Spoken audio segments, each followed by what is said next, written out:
Vamos a hacer una clase sobre el marxismo y la filosofía política. De manera que voy a concentrarme no en todos los aspectos que hacen a la teoría marxista, sino solo en los que tienen más que ver con la filosofía política y la teoría política. Y esto me parece importante de subrayar, porque algunos de ustedes pueden tener la expectativa de que yo vaya realmente a hablar sobre el marxismo en general, cosa que no podré hacer. Lo que sí voy a hacer es hablar sobre el marxismo y la filosofía política. Es un tema que muchas veces ha sido negado, en el sentido de que se ha pensado en el marxismo fundamentalmente como una teoría económica, y algunos tratan de fundamentar esta posición diciendo, bueno, el gran texto de Marx ha sido El Capital, sin ninguna duda es el texto teórico más importante, pero las contribuciones de Marx exceden con creces a la teoría económica, sin dejar de reconocer su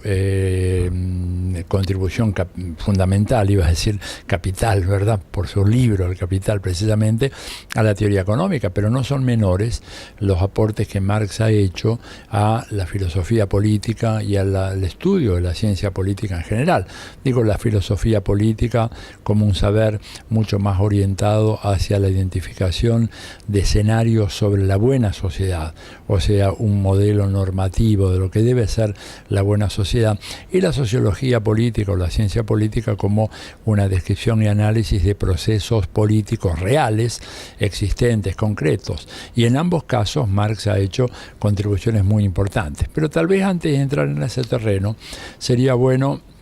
hablar sobre el retorno del marxismo, lo que hoy podríamos llamar como el retorno del marxismo. Esto para algunos jóvenes que escuchan esta clase o que miran esta clase puede parecerles sorprendente, ¿no es cierto? Pero hay que tener en cuenta que desde finales de los años 80 se había producido poco menos que el destierro del marxismo en el mundo de las ciencias sociales, un destierro muy pronunciado, ¿no es cierto?, que fue acompañado por varios certificados de función en donde se decía que el marxismo prácticamente ya era cosa del pasado, que el marxismo había caído junto con el derrumbe de la Unión Soviética y que por lo tanto nada se podía esperar de esa teoría, lo cual fue un gigantesco error, pero no fue un error producto de la ignorancia, sino producto de una política concreta seguido por la derecha mundial, por las clases dominantes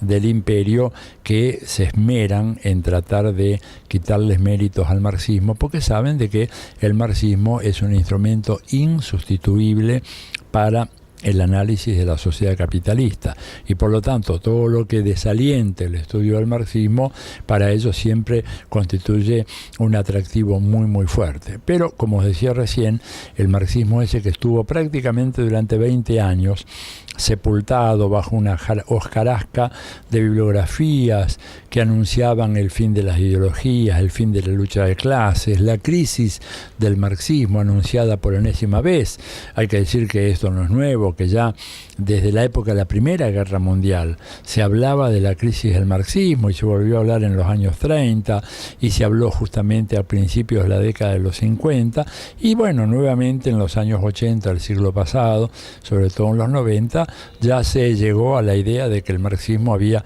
desaparecido. Sin embargo, renació como un ave fénix, ¿verdad?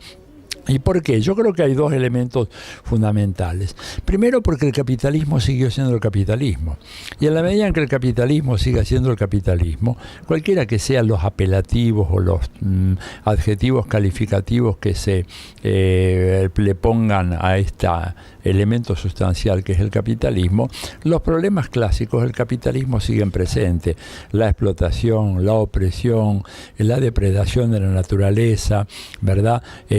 la insolidaridad social, la tendencia, digamos, hacia la erosión de los gobiernos democráticos y su reemplazo por gobiernos despóticos, no solamente en el mundo del capitalismo atrasado, sino inclusive un autor tan importante como Sheldon Walling, por ejemplo, habla de la involución autoritaria en Estados Unidos y habla de la aparición de una especie de totalitarismo invertido. Son las palabras de Walling, ¿no es cierto?, profesor en Princeton durante tantos años, años, y él habla justamente de esa crisis de la democracia capitalista en los Estados Unidos, lo cual explica entonces de que al cabo de 20 años de eclipse el marxismo reaparece, como reaparece un planeta o un astro que fue eclipsado por otro, y de repente apareció y con mucha fuerza. Esta es el primer elemento, entonces, es la continuidad de los problemas del capitalismo, y el otro es la inusual capacidad que tiene el marxismo como una teoría, pero como una teoría que está íntimamente relacionada con la práctica social para enriquecerse a partir de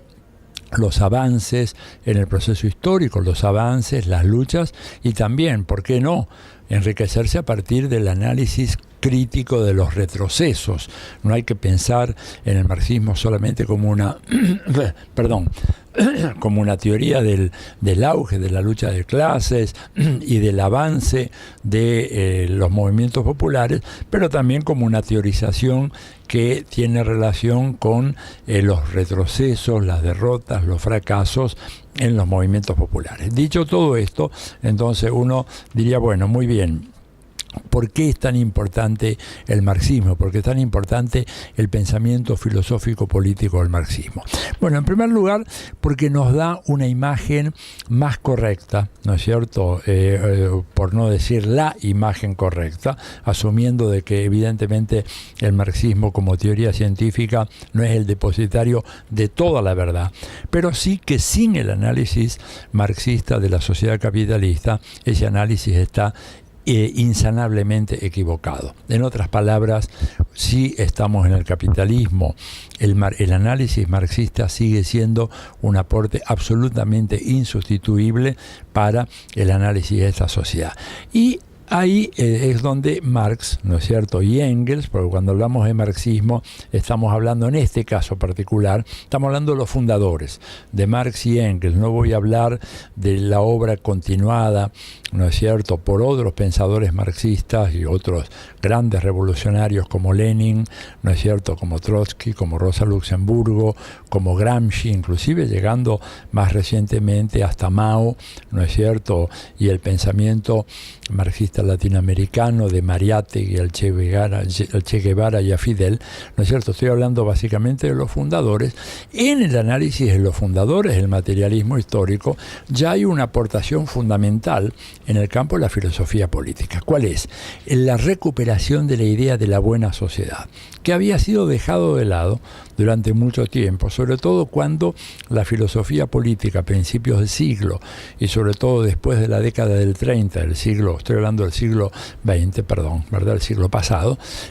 a partir de la década del 30 del siglo pasado, y con más fuerza a partir de la Segunda Guerra Mundial y su desenlace, ¿verdad?, aparece en la Academia Norteamericana la ciencia política desplazando a la filosofía política, relegándola prácticamente al desván de los trastos viejos, ¿verdad?, porque se suponía que los conceptos fundamentales, y estoy acá repitiendo lo que decía un famoso profesor de la Universidad de Chicago en ciencia política, el profesor David Easton, decía que los conceptos fundamentales de la filosofía política, que eran los conceptos de poder y Estado, eran conceptos tan vagos, que había tantas definiciones de ello, de esos conceptos, había tantas definiciones de Estado, decía Easton, tantas definiciones de poder, que la única conclusión a la cual podía llegar un hombre de ciencia, cuando había tanta diversidad de definiciones, es que el objeto no existe, o que si el objeto existe,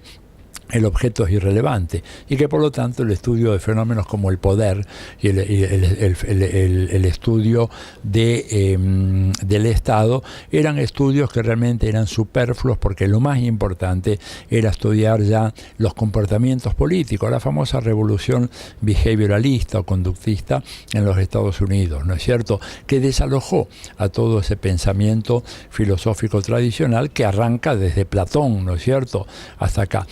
Con el marxismo y con la recuperación del marxismo reaparece la preocupación por la buena sociedad. La buena sociedad que ellos definen como la sociedad comunista entendida como una sociedad que permanentemente se critica a sí misma como un ideal en permanente reconstrucción, ¿verdad? En contra de las visiones vulgares que hablan de la sociedad comunista como un punto de llegada de un proceso histórico. En el análisis de Marx y Engels, y acá me remito simplemente a la ideología alemana, en el primer capítulo de la ideología alemana, ellos hablan claramente que el comunismo no es un ideal que hay que alcanzar, sino que es el movimiento que permanentemente supera la situación existente, ¿verdad? O sea que ahí tenemos toda una recuperación de la idea de la buena sociedad, que es muy importante, sobre todo en el debate contemporáneo, en donde se nos trata de contrabandear nociones de buena sociedad sin mencionarlos, que son opciones valorativas, y se nos presentan algunos argumentos como si fueran meros argumentos técnicos, sobre tecnocráticos de carácter económico. Por ejemplo, aquel que dice que bueno, una buena sociedad es la que tiene un alto nivel de ingreso per cápita, lo cual es un absurdo gigantesco, ¿no es cierto? O que una buena sociedad es una sociedad en la cual hay un alto desarrollo de las fuerzas productivas. Puede ser que haya buenas sociedades que tengan altos niveles de ingreso per cápita, puede ser que haya buenas sociedades que tengan un alto nivel de desarrollo, pero no es necesariamente así. Podemos tener sociedades en donde se constituyen mejor, que son buenas sociedades en un sentido valorativo, que son solidarias, ¿no es cierto?, que son cooperativas, que están ajenas al consumismo desenfrenado de la sociedad burguesa, y que de repente sean sociedades de nivel de desarrollo medio o nivel de desarrollo intermedio, y cuyo ingreso per cápita no es muy elevado, y en donde la gente viva más feliz. En épocas recientes está saliendo por parte de algunos organismos de Naciones Unidas, ¿no es cierto?, un índice de felicidad, y sorprendentemente sociedades que según sus ciudadanos en las encuestas aparecen como sociedades muy felices, o gente que dice vivo una sociedad feliz, son sociedades que desde otro punto de vista no son evidentemente desarrolladas, son sociedades en muchos casos subdesarrollados o países de la periferia. En ese sentido, por ejemplo, en fechas recientes salieron algunas de estas encuestas y Venezuela ocupaba uno de los lugares más elevados en esta escala de la felicidad, lo cual es muy importante y pone en cuestión entonces esta idea de que hay una política económica o una política social neutra guiada por principios tecnocráticos, y en donde, contrariamente a lo que anuncian muchos autores, no hay que preocuparse de la buena sociedad. Yo creo que uno de los grandes mensajes de la filosofía política marxista es precisamente que la consideración de la buena sociedad nunca puede estar ausente en ningún análisis político. Yo creo que la lectura cuidadosa de los textos de Marx y Engels nos lleva a concluir que un analista político que se precie de ser neutro y de no tener ninguna opinión en relación a lo que es una buena sociedad es tan inútil como un médico al cual acudimos y que nos dice ignorar cuál es la diferencia entre la salud y la enfermedad. Un médico que no sabe diferenciar lo que es un cuerpo sano de un cuerpo enfermo no tiene ninguna utilidad práctica. Lo más probable es que provoque la muerte del paciente. Un analista político que no sepa diferenciar lo que es una buena sociedad de una mala sociedad también carece por completo de utilidad práctica, salvo cuando uno lo considera en el marco de las relaciones de clase existentes, cumpliendo una función de legitimación de un orden social profundamente injusto. Y este es uno de los grandes problemas, ¿no es cierto?, de la enseñanza de la ciencia política en nuestros días, en donde el abstenerse de formular juicios de valor y de definir lo que es una buena sociedad es el mecanismo por el cual, ¿no es cierto?, se ha tratado de legitimar órdenes sociales, políticos, económicos profundamente injustos, desiguales, excluyentes, predatorios, que son las sociedades que genera el capitalismo. Entonces, primer punto, la importancia de la nación de la buena sociedad.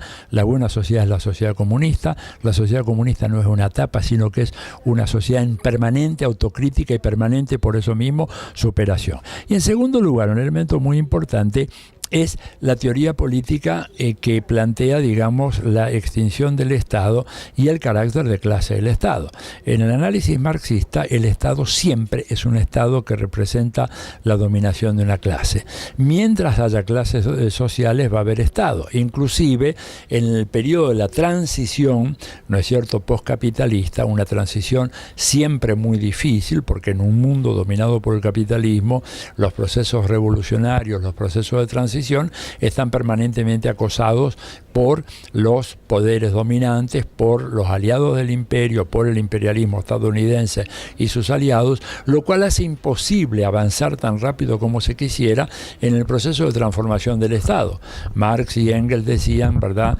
que el viejo aparato estatal, en la medida en que las clases sociales fueran desapareciendo como producto de la socialización de los medios de producción, iría a ser reemplazado por alguna forma de comunidad, ¿no es cierto? Ellos usan esa palabra Gemeinschaft en alemán para referirse exactamente a este proceso. Ahora, para que ese proceso sea posible, indudablemente tiene que haber esta desaparición progresiva de las clases sociales, pero en un escenario internacional en donde el imperialismo agrede implacablemente a los países que se lanzan a este proceso de creación de una nueva sociedad, es muy difícil que el Estado vaya desapareciendo en el ritmo y la velocidad con que habían anticipado Marx y Engels, para los cuales la revolución era un fenómeno de alcance universal. Sin embargo, estas revoluciones comenzaron, ¿no es cierto?, por los países, y no por los países más desarrollados, sino por los países menos desarrollados. Y entonces tenemos, por ejemplo, el caso de Cuba. Cuba, que es un país que lleva 55 años al momento en que seguramente se emita esta clase, 55 años resistiendo un bloqueo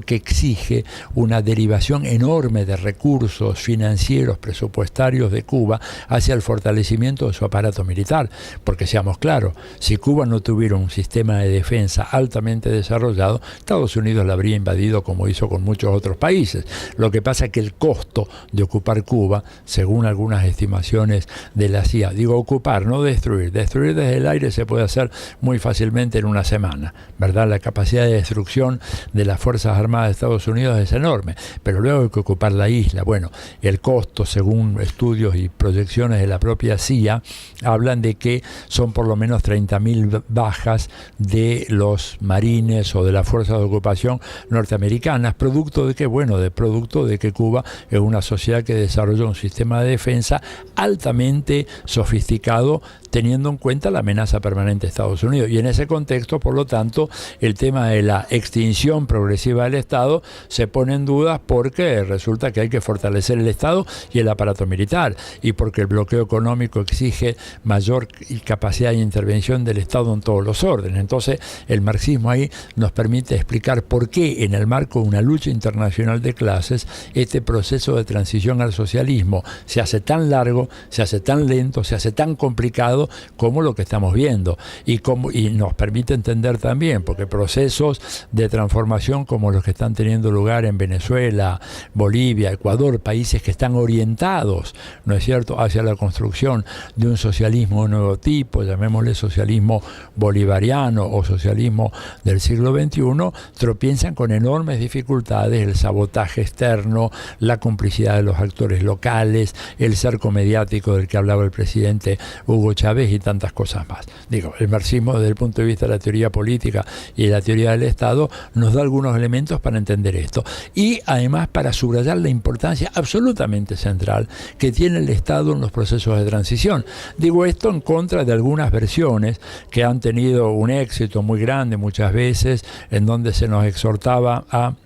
renunciar a la conquista del poder estatal. Y yo creo que ese es, según los grandes autores del pensamiento marxista, desde Marx y Engels para acá, hasta llegar al Che Guevara, es el problema número uno de toda revolución. Aquel que se abstenga de hablar del Estado, o aquel que diga que no hay que conquistar el poder del Estado, al mismo tiempo tiene que callar a la hora de hablar de la revolución. O sea, una revolución es impensable si es que no se produce al mismo tiempo este control del Estado, que es el que permite coagular una nueva correlación de fuerzas que favorezca la emergencia de los sectores populares, la consolidación de los sectores populares y la progresiva desaparición de las relaciones de explotación, que es lo que caracteriza al capitalismo. Por lo tanto, centralidad. El marxismo coloca la centralidad del Estado como un tema absolutamente insoslayable, y al mismo tiempo hace ver a otras teorías, inclusive teorías que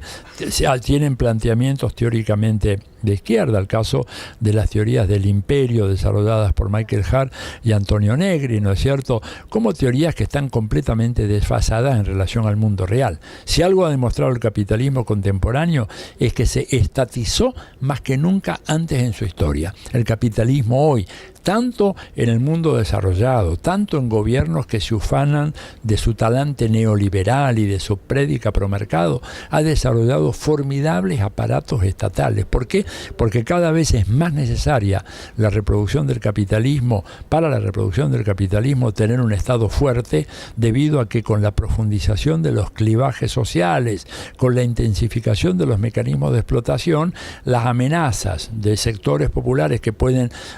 insurgir y que pueden ser capaces de poner en cuestión la dominación de la burguesía, hace que ésta descanse cada vez más en el Estado. De manera que ahí hay otra beta importantísima que el pensamiento teórico político del marxismo nos aporta. Y otra que a mí me parece muy importante y que tiene que ver, digamos, con también el tema de la democracia y el Estado democrático, es el análisis que surge de toda la tradición marxista clásica, que habla de la imposibilidad del desarrollo de la democracia en el marco del capitalismo. O si ustedes quieren, para ponerlo en términos un poco más flexibles, no hablemos de imposibilidad, pero por lo menos hablemos de rígidas condicionalidades que el capitalismo impone al ejercicio de la democracia. ¿Por qué? Bueno, porque la democracia se basa en el principio de la igualdad. La democracia es un orden ascendente que desde la base hasta la cúpula va haciendo transmitir los intereses, las aspiraciones, las necesidades, ¿no es cierto?, de los sectores dominados. Y la democracia tiene como único suelo en el cual puede prosperar a la igualdad. Por eso es que inclusive autores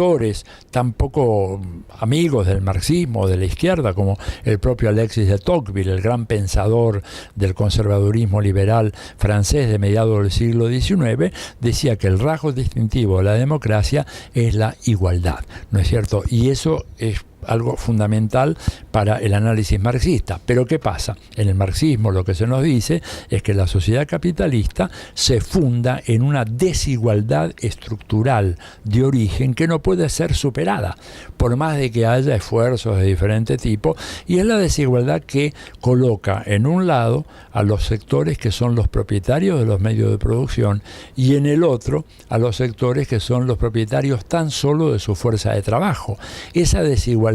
es una desigualdad de origen, es una desigualdad insanable, es una desigualdad incorregible, y hace que, por lo tanto, la democracia, por más que trate de perfeccionarse en el terreno de las instituciones políticas, tropiece con una realidad socioeconómica que establece límites precisos a la vida democrática. Y eso lo vemos, por ejemplo, en épocas recientes, como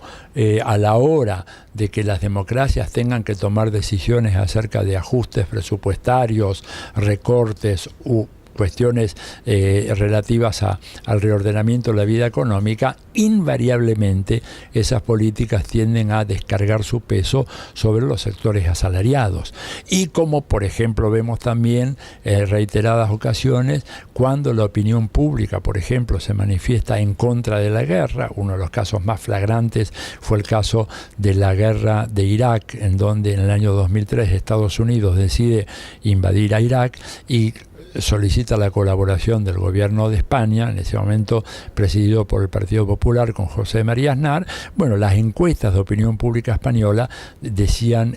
que más del 93%, casi el 94% de la opinión pública española estaba contraria al ingreso de España a la guerra de Irak. Y sin embargo el gobierno de Aznar, gobierno que Estados Unidos nunca dudó de sus credenciales democráticas, decidió ir a la guerra, lo cual habla de que la democracia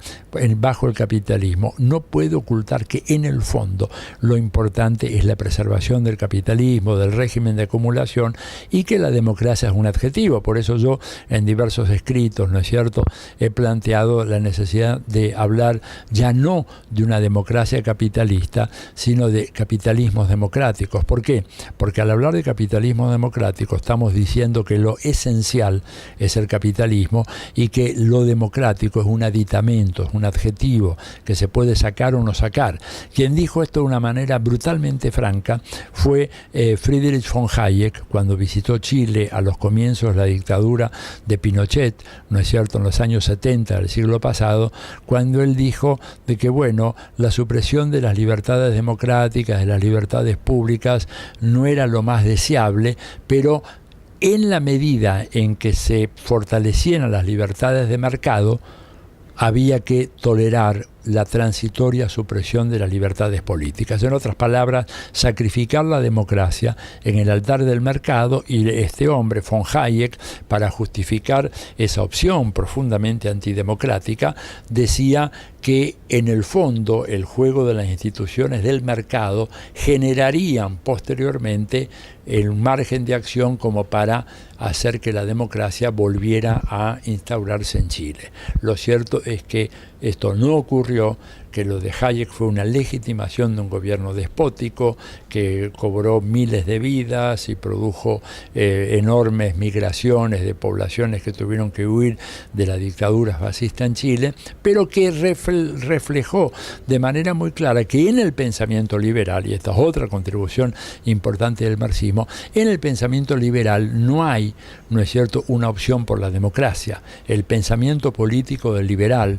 inclusive viniendo a las expresiones más avanzadas de la época actual, para no hablar del siglo XIX, es un pensamiento para el cual la democracia es una conveniencia, pero no es una necesidad. Y cuando lo plantean como una necesidad, es una democracia totalmente acotada, una democracia, por ejemplo, que no pone en cuestión la distribución de la riqueza en nuestras sociedades. Democracia sería un método por el cual la sociedad actual permanece inalterable y simplemente se cambian aquellos que van a regir los destinos de esa sociedad. Y esto me parece a mí que es un punto de vista que revela claramente el interés de clase del pensamiento liberal, que está asociado con el auge, la expansión, el surgimiento y la consolidación de la burguesía como clase dominante. No hay un solo autor del pensamiento liberal que haya hecho una apuesta decidida a favor de la democracia. La admitieron como un mal inevitable, producto de ¿qué? De las contradicciones del capitalismo, producto de la Primera Guerra Mundial, que les obligó a abrir el sufragio, producto de la Segunda Guerra Mundial, producto de la presencia de la Unión Soviética en aquellos años de la posguerra, en donde se concedieron derechos políticos, laborales y sociales a grandes masas de las poblaciones europeas, y se abrió un espacio para el auge de los populismos en América Latina, para prevenir lo que algunos autores en Estados Unidos llamaban el contagio soviético, ¿no es cierto?, de que el modelo de la Revolución Rusa calara profundamente en los países europeos después de la Segunda Guerra Mundial. Pero cuando la Unión Soviética implosionó, lo primero que hicieron las sociedades burguesas fue cancelar los grandes avances que se habían producido después de la posguerra en el marco del Estado keynesiano. En épocas recientes hemos visto que el propio rey de los Países Bajos de Holanda, el príncipe o el rey Guillermo, no recuerdo cuál es su rango ahora, anunció que se había acabado el estado de bienestar. O sea que los derechos que habían conquistado los trabajadores eran conculcados. Se mantenía el capitalismo, pero se recortaba la democracia. Esto está muy claramente planteado en los textos del marxismo. Y quisiera redondear con una consideración metodológica que me parece muy importante. Uno de los elementos decisivos, creo que, del aporte del marxismo al estudio de la realidad social y política, ¿no es cierto?, es la idea de la transitoriedad de todas las instituciones. O sea, esto tiene que ver con lo que es el método dialéctico, el método de análisis dialéctico de Marx. La idea de que todas las instituciones sociales son instituciones que están llamadas a desaparecer, que no hay instituciones eternas, que no hay instituciones sociales que resistan impertérritas el paso del tiempo. Y esto quiere decir instituciones sociales que, si bien hoy están, mañana pueden no estar. Pues, con toda seguridad, mañana no van a estar. Y que si la propiedad privada de los medios de producción hoy nos parece algo absolutamente natural, absolutamente normal, ¿no es cierto?, la historia se va a encargar de que esas instituciones, la propiedad privada de los medios de producción, que hoy nos parezca normal, que nos parece normal, dentro de unas generaciones, difícil establecer cuántas, nos va a parecer absolutamente aberrante como forma de organización económica social. En otras palabras, el marxismo tiene esa capacidad, ¿no es cierto?, de cuestionar profundamente lo existente, porque consagra con su teoría la permanente provisoriedad de lo existente. Hay una paradoja solo aparente, la permanente provisoriedad. ¿Qué quiere decir con esto? Que todo lo que hay está llamado a desaparecer, que lo que existe está llamado a desaparecer, que está llamado a ser superado por la dialéctica histórica. Por eso ellos, muy claramente, cuando hablan de la sociedad comunista, no plantean el tema del fin de la historia al estilo del pensamiento burgués tradicional, como por ejemplo lo planteara Francis Fukuyama en ese famoso libro de los años 90, El fin de la historia y el último hombre, o como lo planteara un sociólogo como Daniel Bell hablando del fin de las ideologías. La historia no tiene fin, está en permanente cambio, en permanente mutación, y la historia consagra la provisoriedad de lo existente y además el carácter irreconciliable de las contradicciones que se producen en todas las sociedades, y que la forma como se reconcilian esas contradicciones es por la vía de la revolución. O sea, de alguna manera el marxismo nos plantea la actualidad de la revolución, una revolución que puede estar en ciernes, una revolución que exige condiciones muy especiales. Por ejemplo, hoy podríamos decir, a modo de síntesis, si hay un rasgo que caracteriza la realidad latinoamericana contemporánea, o incluso yo diría la realidad de buena parte del mundo europeo, es la divergencia entre las condiciones objetivas que favorecen el surgimiento de una revolución, o sea, intensificación de la explotación del trabajo asalariado, precarización laboral, aumento de la pobreza, aumento de la desigualdad social, enorme polarización social, incremento de la concentración de la riqueza a niveles jamás vistos en la historia de la humanidad. El Banco de Ajustes Internacionales de Basilea, para que vean que no estoy citando una fuente de izquierda, acaba de producir un informe hablando de 147 megacorporaciones que controlan aproximadamente la mitad del Producto Bruto Mundial. O sea, eso va mucho más allá de las tesis de la polarización económica que Marx sostenía desde sus primeros escritos. O sea que hay condiciones objetivas como nunca, pero las condiciones objetivas, ¿no es cierto? O sea, el grado de conciencia de las masas oprimidas, el grado de organización de las masas oprimidas no está en paralelo, ¿no es cierto?, con agudización de las condiciones objetivas. O sea, hay un retraso que tiene que ver con la enorme influencia ideológica que el capitalismo ha logrado establecer a través de eso que la gente de la escuela de Frankfurt muy atinadamente llamaba la industria cultural, y que ha convencido a los sectores más empobrecidos, más explotados, más oprimidos de nuestras sociedades que el capitalismo es lo único que puede existir, que no hay otra alternativa. Eso lo decía muy bien Margaret Thatcher en la famosa fórmula aquella latina, ¿no? There is no alternative, no hay alternativa. Bueno, pues sí hay alternativa, pero para que esa alternativa emerja hace falta un trabajo ideológico de concientización, que la gente asuma la historicidad del capitalismo, que es posible pensar en un postcapitalismo, que el mundo no está condenado a esto, porque, entre otras cosas, si el capitalismo sigue su marcha sin ser controlado por una reacción popular, el futuro de la humanidad está seriamente en peligro. Esto lo dijo hace más de 20 años Fidel, cuando se hizo la cumbre de la Tierra por primera vez en 1992 en Río de Janeiro, y lo dijo de una manera magistral: la especie humana está en peligro de extinción porque el capitalismo, en su voracidad para obtener ganancias de la naturaleza, está destruyendo las condiciones ecológicas que hicieron posible la aparición de la vida humana en el planeta Tierra, de manera tal que hacer de esta prédica, ¿no es cierto?, hacer la carne en la conciencia de los sectores populares es uno de los imperativos de la hora, lo que Fidel llama la batalla de ideas, que nos permitirá sincronizar este avance en las condiciones objetivas de la revolución con el progreso de las condiciones subjetivas, sin las cuales la revolución no se va a consumar. La revolución no va a surgir solo como producto de las contradicciones objetivas del sistema, si es que no aparece el sujeto revolucionario revolucionario, un sujeto que es un sujeto plural, que no es solo la clase obrera, que son los jóvenes, los indígenas, los campesinos, las mujeres, las minorías sexuales, todos aquellos que son ofendidos y agredidos por el capitalismo. Y estos sujetos están empezando a aparecer cada vez con más fuerza, no solamente en América Latina, sino en el mismo mundo europeo. Bueno, para todo esto, creo que el marxismo ofrece una contribución extraordinaria y espero que esta breve introducción les pueda servir como estímulo para adentrarse en los grandes textos de los padres fundadores del materialismo histórico. Nada más y muchas gracias.